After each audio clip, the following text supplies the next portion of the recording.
मिलिटेंटों ने हत्या की, उन्होंने शहादत दी, अपने देश के लिए शहादत दी, अपने लोगों की जान को बचाते हुए उन्होंने अपना बलिदान दिया। लेकिन सरकार की तरफ से वो तवज्जो नहीं मिल रही है उनके परिवार को जो उनका हक बनता है।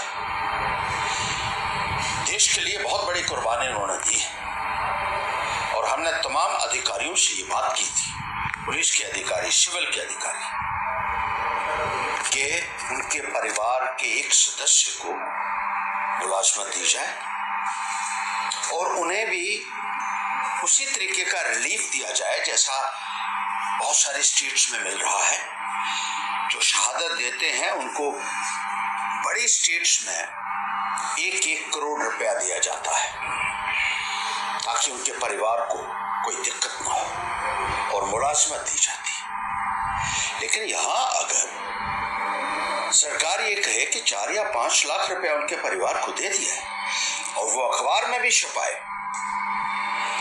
तो मुझे लगता है कि ये एक बहुत बड़ी बदकिस्मती है।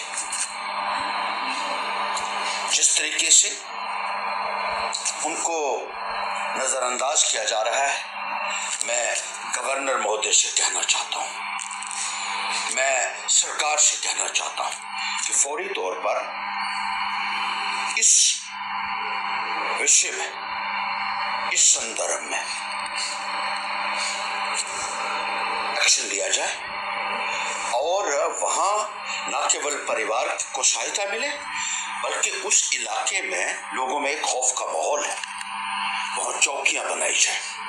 कदवा में, लोधरा में लोगों की ये मांग है कि वहां भी आप आर्मी को भेज दीजिए या वहां कोई यूनिट्स, पुलिस की चौकियां जो है वहां लगा दीजिए ताकि लोगों को एक सुरक्षा का माहौल मिल सके। वीडीजी मेंबर्स जो है, जो अपनी जान पर खेलकर लोगों की हिफाजत कर रहे हैं, उनका वेतन में वृद्धि होनी चाहिए। 4000 रुपया देकर आप उनको मौत के मुंह में इस तरीके से नहीं धकेल सकते। उनके लिए भी आपको करना होगा, कुछ करना होगा। कम से कम 9500 रुपया जो यहाँ एक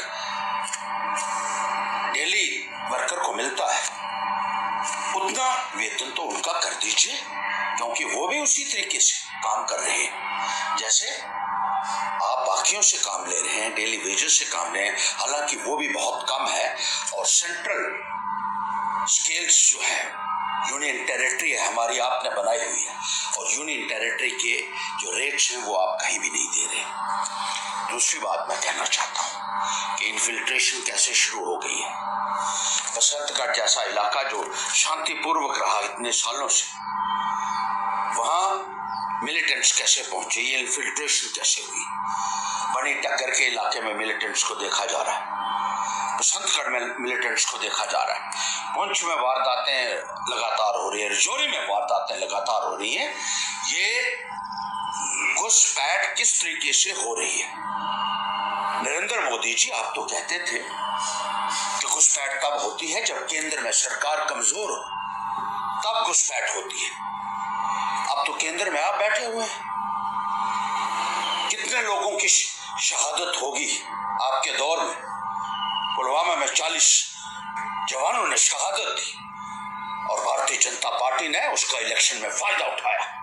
ये मैं नहीं कह रहा हूं, ये यहाँ के लेफ्टिनेंट गवर्नर महोदय ने कहा था तो उसका फायदा उठाया गया इलेक्शन के अंदर। अब क्या हो रहा है, ये कैसे इन्फिल्ट्रेशन हो रही है, कैसे लोगों की जाने जा रही हैं, इस बात का आपको जवाब देना होगा। सरकार मूक दर्शक बनी हुई है और प्रशासन गहर निद्रा में, लोगों की अनदेखी ही नहीं हो रही है, शहीदों की अनदेखी हो रही है, आम नागरिकों की अनदेखी हो रही है। मैं कहना चाहता हूं, कोई सुनवाई नहीं है लोगों की। दफ्तरों के अंदर बहुत सारे अफसर हैं जो दुकाना खोल कर बैठे हुए हैं, लोगों के काम नहीं करते, सिर्फ पैसा इकट्ठा करने में लगे हुए हैं ये लोग। इनको ना तो किसी की जान की परवाह है और ना किसी के काम की परवाह है। इन लोगों को, इनको जवाबदेह बनाएगी पैंथर्स पार्टी इंडिया। प्रशासन से भी कहना चाहता हूं कि बहुत सारे मसले यहाँ आए लोगों को पीने का पानी नहीं मिल रहा है, लोगों का बिजली का कट, इलेक्शन से पहले आपने कट बंद किया और उसके बाद फिर से शुरू कर दिया कि वोटों के बाद जो है आप तो आपका काम बन गया, वोट हो गए तो आप समझते हैं कि आप कोई बोलेगा ना बोलेगा, लेकिन हम बोलेंगे। बहुत सारे लोगों के घर जल गए और उनको जो आपको कंपनसेशन देनी थी कहीं रेड क्रॉस से, कहीं दूसरे जो फंड्स है आपके पास, 10-10 20-20 हजार रुपया उनको जो मिलना था उसको देने के लिए 20-20 चक्कर लगवाए उनसे, और उनका खर्चा ज्यादा हो गया जितना पैसा उनको मिलना था। अब तो जो गरीबों के लिए पैसा रखा हुआ है उसको भी लूटने के ऊपर ये ऑफिसर जो हैं ये लगे हुए हैं। इनको बेनकाब करेगा हर्षदेव और इनको जवाब देना और घसीट के सामने हम इनको लाएंगे। और इस प्रशासन को कहना चाहता हूं, ऑफिसर्स को कहना चाहता हूं कि आपको इसलिए सैलरी मिलती है, आपको इसलिए तनख्वाह मिलती है कि आप लोगों की खिदमत करें, लोगों को लूटने के लिए नहीं मिलती है। आज देख लीजिए पानी की क्या हालत है, बिजली की क्या हालत है। बिजली के बिल, मैं गया गांव में, अब पिछले दिनों में मैंने दौरे किए तो बिजली के मोटे मोटे बिल लोगों को दिए जा रहे हैं। अलग अलग गांव से शिकायतें आई हैं कि बिजली कम आती हैं, सिर्फ बिल आते हैं उनके।